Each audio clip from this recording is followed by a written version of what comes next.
on this day, you hear or see clearly now, right? Okay, so welcome to Wrestling Wednesday.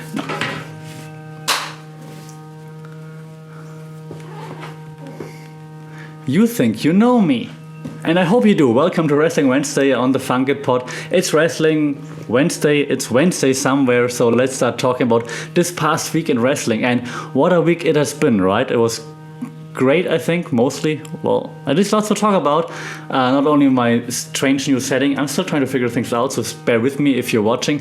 But yeah, let's get right into it. Let's get right into talking about this past week in wrestling. And the last few weeks, I tried to be chronological. Then I realized I always get sad, mad, angry when I talk about Raw. So let's just start talking about the good things, and then we talk about Raw later. So the good things, AEW, thank you for having some good things on there in this past week. Of course, we have to talk about AEW Revolution, and it started with the buy-in with Rio and Thunder Rosa versus Dr. Britt Baker and Maki Ito.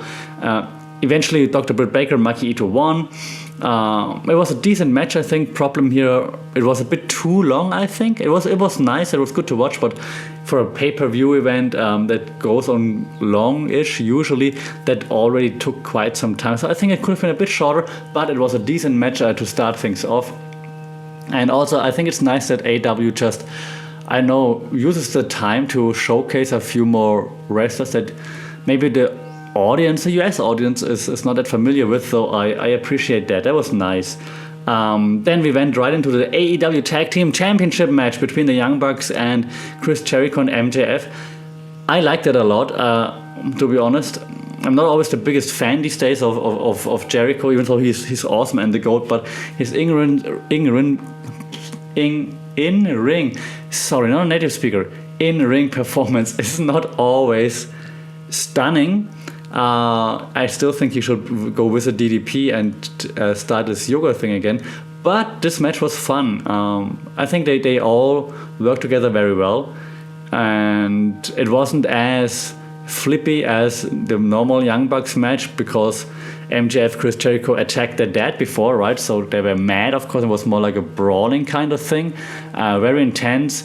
You had some moments in between where you thought, oh, MJF and Chris Jericho actually could pull it off, but, well, the Young Bucks overcame that, of course, and actually hit like the super kick party, of course, a few times, and then in the end they hit the Meltzer driver to a Jericho. So Jericho actually ate the pin, and the Young Bucks won. That was pretty cool. MJF was, of course, not pleased with this, and we will see where this went from here, but it was a pretty cool tag team bout, I believe. What was a bit how to say that, not too much, but what a bit intense was the tag team Casino Royale. Tag team Casino Royale. Just because there's so many tag teams, and like if one partner is eliminated, the other one can still hang in there and can keep fighting, which just made it a bit crowded, I believe. Overall, though, it was still fun, especially when it came down to the Final Four, and that was fun.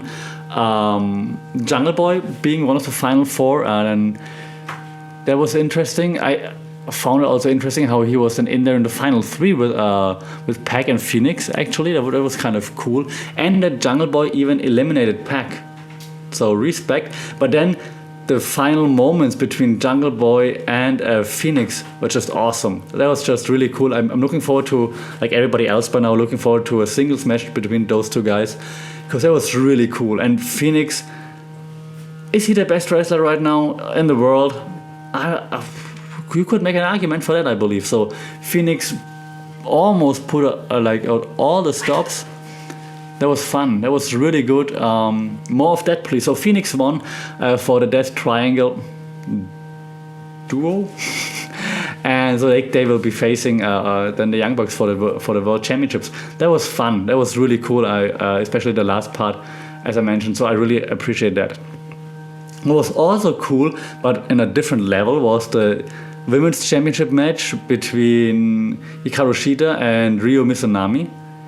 And then again, like Excalibur was doing a great job highlighting why this is a big match, like what's so important here, that they had like this ongoing rivalry forever, and that Shida lost to Mizunami back then, and so that's a really important match here. And there was a back and forth, like a really hard-hitting match, so they were like Japanese style, right? So that was pretty impressive from a different point of view, I believe.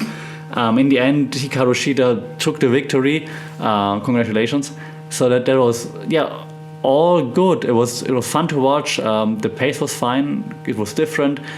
Hard hitting. The right person won, I believe. In the end, then we had Nyla Rose, Vicky Guerrero, Britt Baker, and Rebel attacking them until then Thunder Rosa came to make the save. So have some more storytelling here as well.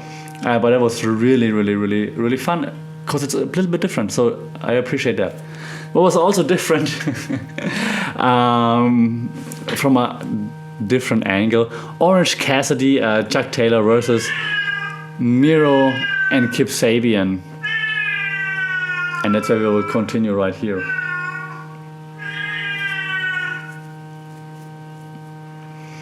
So Orange Cassidy and Chuck Taylor versus Miro and Kip Sabian.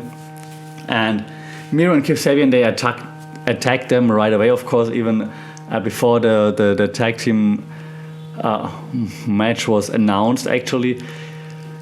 They beat him down. And still, I'm hesitating because why do babyfaces always have to be that stupid? And Chuck Taylor all beaten up and it's like, yeah, ring the bell, whatever, I can take it. Why are babyfaces always stupid, right? Okay, anyways, Cassidy of course fought back, actually hitting the orange punch on Miro, but then Kip Sabian was of course also on the offense again. Then Taylor came back, but Miro was just too much eventually. Then Cassidy actually did quite well against Miro, but then Penelope Ford was on the ring trying to distract, and Miro kind of pushed Cassidy into Penelope Ford, and Ford was falling off the apron, like taking like a bump. And Cassidy was like, oh, sorry, I guess. Miro didn't really bother, and then just continued beating Cassidy down, and then hitting the finisher on Chuck Taylor, while Kip Sabian was obviously concerned about his wife. So maybe there's like this potential for where Miro and Sabian then will go different ways. Miro is just all about winning, and even using Penelope Ford as a ploy here, so to speak. So that was interesting, and I'm curious to see where this goes from here. We had a big money match. The big money match, Hangman Page versus Matt Hardy, and I'm still not a big fan of big money match gimmick, to be honest, but I mean they're going with it, so keep going. It was a decent back and forth. Matt Hardy just shows that he's a veteran. He knows like when to push.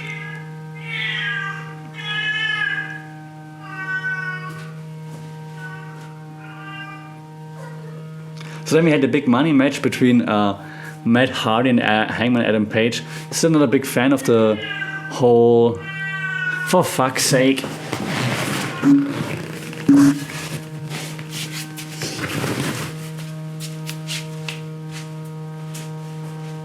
Smooth your monitor out and stay inside.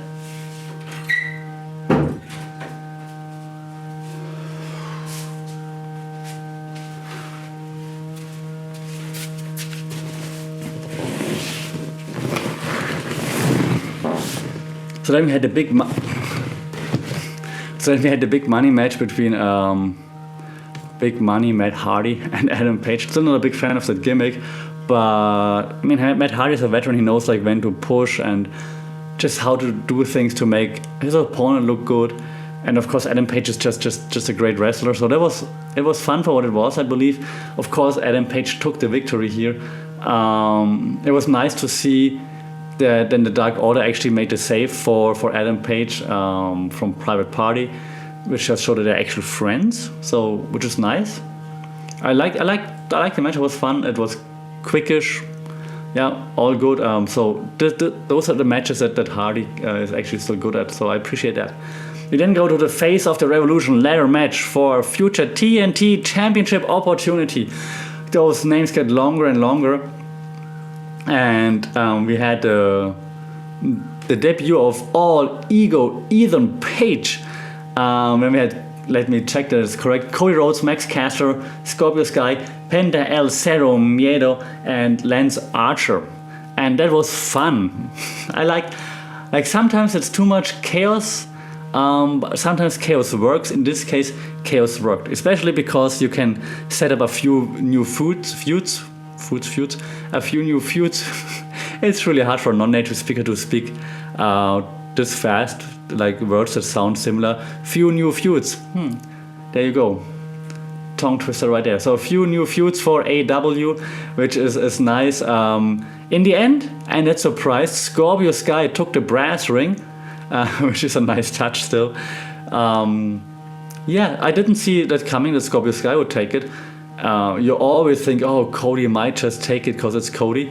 And I like how they all focused on Cody's arm, which was nice because that will come back later. So yeah, great job. It showcased Penta again, who's clearly one of the best wrestlers also on there. So overall, great job. I just sat there, enjoyed it for what it was, and congratulations to Scorpio Sky. That was really nice.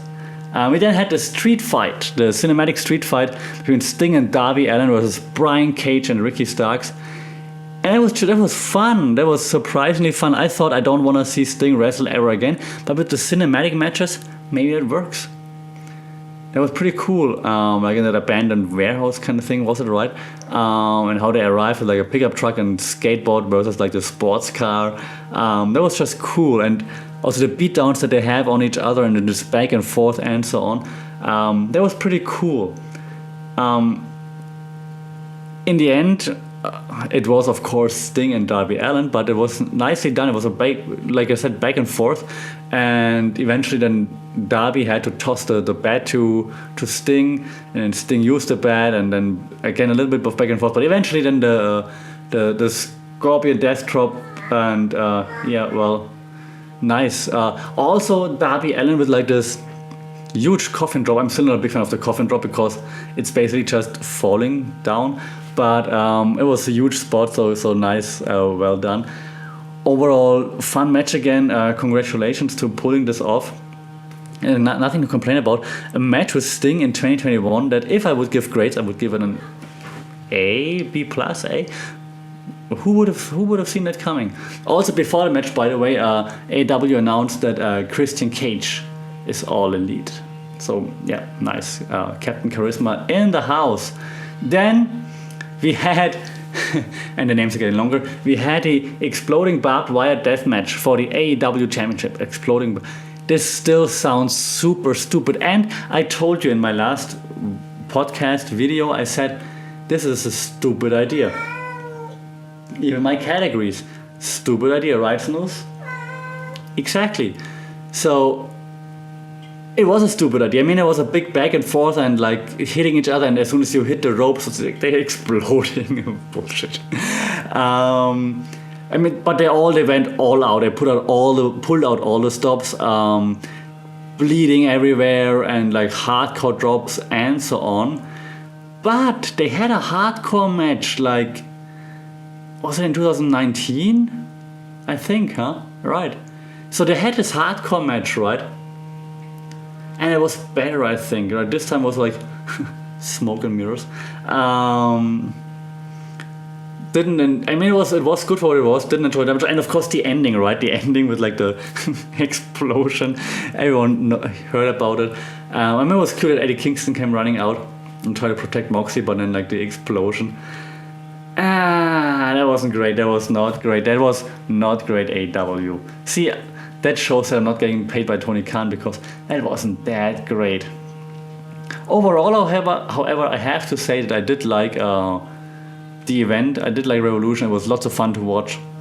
If I would still grade it, even though the last bit wasn't great, I would still say B plus A territory. It was just fun to watch. Alright, so then we went on to AEW Dynamite, because, again, talking about the good stuff. And the first match was Matt Jackson versus Ray Phoenix, because they will face off in tag team action eventually, right? And that was fun. I mean, you don't see Matt Jackson singles action that often, but it was fun. I liked it, back and forth. In the end, I mean, of course, Phoenix has to take it because you want to establish them as like a valid threat to the Young Bucks. Fun, really good match. More of that. Phoenix is just really good at utilizing like his opponent's skill sets and like making him look even better. I mean, you can see I'm a big Phoenix fan ever since Lucha Underground. Yes. More of that. That was really, really, really good. I like it. And then we had Cody Rhodes versus Seth. That's why I'm already struggling. Cody Rhodes versus Seth Gargas. Who? And sometimes Cody Rhodes has like those matches against guys you don't know, but then he gives them like time to showcase their offense a little bit, like puts them over a little, even though he takes the victory. And you think, okay, maybe it's another guy. No, it was a squash match right there. But it was to set up that then Penta El Cero Miedo came out and trash talked a little bit, got translated by Spanish commentary. Yes, there is Spanish commentary. He said like, Cody, you're lucky that I didn't focus more on your arm during the ladder match, because otherwise you wouldn't be able to be picking up your newborn soon, your soon-to-be newborn. Of course, Cody got really mad and then jumped out and was like, yeah, I'm gonna kill you. So that's gonna set up the feud between Penta El Cero Miedo and the American Nightmare.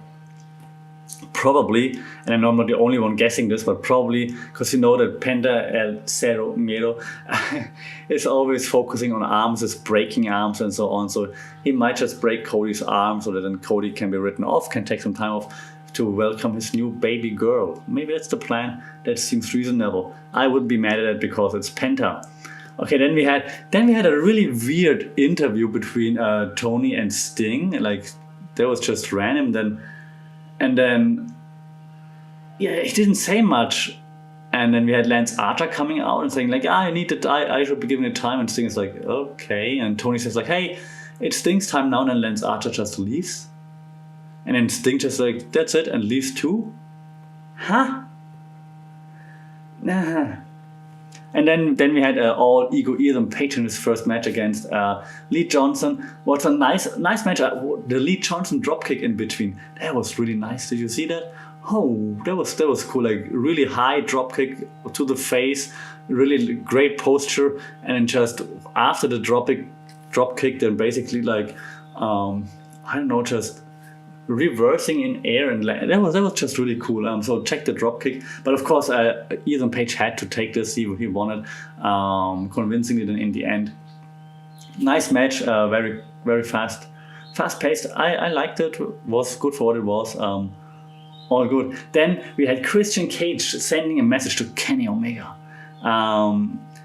So Tony wanted to introduce Christian Cage, but then of course we had Kenny coming out with like his entourage with Don Callis and the Good Brothers, and he was then talking trash about the finale of the pay-per-view event, and then they were making up another story. Like actually, I missed to mention that like before we saw a promo by Kingston and Moxley sitting together, chilling, and then just talking about like how the pay-per-view ended and that wasn't great. And if you think like that Kenny Omega if it was an accident that it didn't explode, or if it's just not able to produce really good or to create like an exploding barbed wire or whatever. And then they kind of pushed the blame towards Impact, like, oh, maybe they took it from Impact, which was fun. So then they come out, and then Kenny and Don Callis again, like, it was on purpose that it didn't explode. We're taking away like the chance to be heroes or to die martyrs or something like this. So another explanation that doesn't really make much sense. So I'm not a big fan of this. Anyways, then Kingston comes out like, I'm gonna punch him in the face now. Kenny taunts him like, you're not gonna punch me, because if you punch me, those guys will fuck you up. He punches him, of course. Then the Good Brothers come out to the Good Brothers hit or beat up Kingston. Then Moxley comes out, of course, to protect Kingston. So they take out the Good Brothers. And then Christian Cage hits the ring. And Kenny Omega, of course, like with the fake handshake offering, Christian Cage doesn't take it, and Omega tries to blindside him, hit him. Christian moves away and wants to hit the unprettier but Don Callis just pulls out Kenny Omega by his feet from the ring so that this doesn't happen. Omega, furious, of course, the belt is still in the ring, and Cage picks up the belt, looks at it, and like, That was nice. That was well done, I believe, sets up something new. I appreciate that. We then had a 6-woman tag team match later on, where we again saw Dr. Britt Baker, Nyla Rose, Ito, and Shida, Mizunami, and Thunder Rosa. It was a bit weird. It was a bit weird. Like, even then the babyfaces jumping the heels and so on. It's sometimes a bit hard to know. Like I said in the pay-per-view, right? It's nice when Excalibur explains like what's happening and why they're now getting at it and so on. But if you don't really know, if you don't follow like a hardcore fan, it's sometimes hard to be invested in all of those things. Nevertheless, it was a decent match, still not bad or anything. It's just like you really need to pay attention to figure out like what's happening here right now. And then we had the TNT Championship match between Scorpio Sky and Darby Allin. And that was a nice match. Like, Scorpio Sky reminds everybody why he's considered to be one of the best, I think, because he's really, really, really, really good. That was fun, fast-paced, back and forth. Eventually, Allin hit like the roll-up to take the victory, which is good because it protects Scorpio Sky. So that's nice. So I hope we can see more of Scorpio Sky moving forward. And of course, Darby Allin had to take the victory here because his run shouldn't be coming to an end just now, of course. Then what we saw at the end, the Inner Circle War Council, right? So things are not going the way they are supposed to go, according to Chris Jericho, and they lost to the Young Bucks and so on.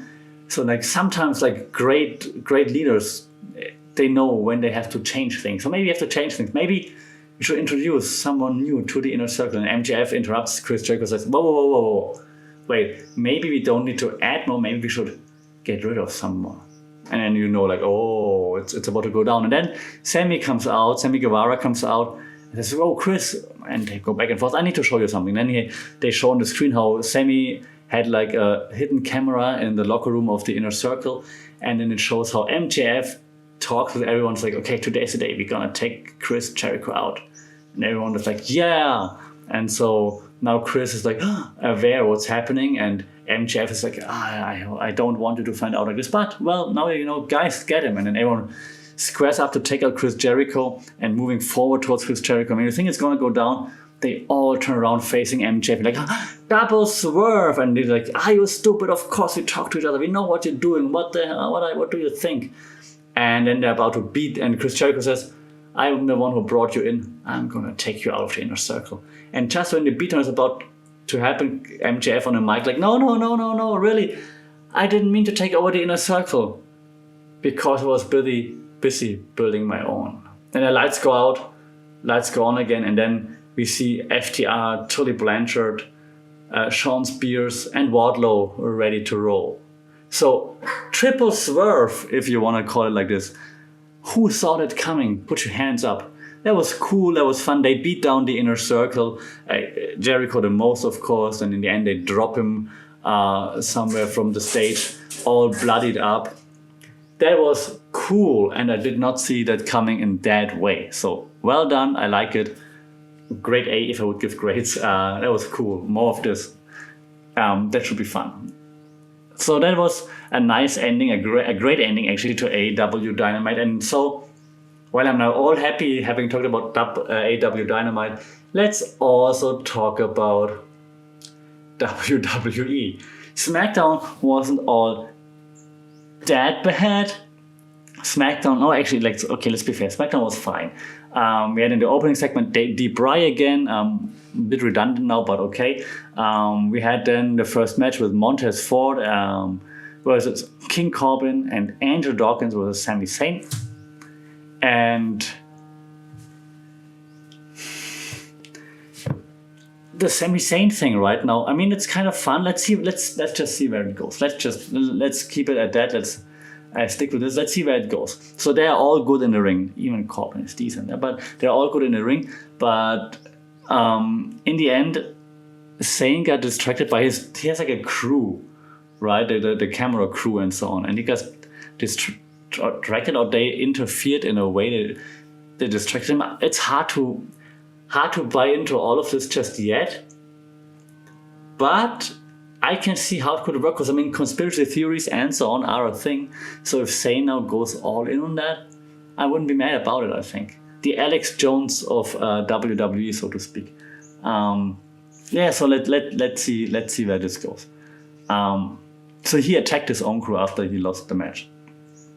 Then we had Dominic Mysterio versus Chad Gable. It was a fun match. That was a really fun match, showing that Dom actually can go. I'm a bit surprised that Dom takes the victory, but again, right now 50-50 booking kind of thing, so those two teams will go at it later on, so right now they're just trading victories. Fair enough, I guess, but it was a fun match, so more of those, that was good. Actually, Chad Gable just needs to get more spotlight, really. Next to Cesaro, probably the most underrated guy on the roster. Then we had Shayna Baszler versus Bianca Belair. It was okay. Still not the biggest fan of Shayna, to be honest, but when she's the menacing heel and trying to manipulate joints and so on, it's good. What I didn't like is he did all the shenanigans in between with Sasha Banks and Reginald and whatnot. It's just too much. It's like just let them have a fight. So that's too much. But of course they do it so they can protect everybody involved. But that was just it. Otherwise, it would have been an even better match, I believe. What was a really good match was Cesaro versus Murphy. Give them more time, just like Chad Gable and Dominic Mysterio. Yeah, Cesaro, Murphy. If they would have had more time, this could have easily been the match of the week, I believe. Even compared to AEW matches. So they just didn't have enough time here. And Seth Rollins on commentary. I'm not a big fan of Seth Rollins right now. Just too much talking by the savior. We then saw Daniel Bryan versus Jey Uso again, and nice. They have chemistry, right? It's a nice back and forth and so on. Cage match and whatnot. They really got at it, so they beat the living whatnot out of each other, right? In the end, however, when Bryan locked in the yes lock, and then Uso has to tap, Reigns was just kind of disgusting or disappointed watching on and I understand it, but it's also a bit lame, because eventually, I don't know, this is gonna run its course. You can only be the disgusted head of the table for so long, I believe. And if you always treat your people like this, eventually they're not gonna fight for you anymore, right? But maybe that's also where we're heading eventually. Who knows? The match itself was good. Yeah, they're both great in the ring, Uso and Bryan. So I wouldn't mind seeing more of this. If you're definitely gonna see more of this. But it was okay. So SmackDown was alright overall, I believe. What was not alright is what was Raw. And now the news broke that John Laurinaitis is coming back as head of talent relations. What? Oh my god. But let's keep talking about Raw. What do we have? And I have to look at my notes because I'm still getting mad at Raw all the time. So we had Bobby Lashley versus The Miz, right? Okay, that was okay. The Miz with a cool heel promo explaining what happened and why he actually got screwed and so on. But then, of course, Bobby Lashley just beats The Miz down, wins again. Okay, we got it. But that was fair enough. It was a good match. It was a good promo before. Everything all right. Then we had Braun Strowman demanding an apology from Shane McMahon. I want an apology. I know you can fire me, but I want an apology. And Shane comes out okay, no, sorry. And then he turns around. You're going to say something? No, just walks away. What? That was, oh my god, such a terrible segment. First time I got mad. Then we had a no DQ match between Drew McIntyre and Sheamus. Fella. And they were just throwing everything they had at each other, which was fun to watch. Problem was the ending.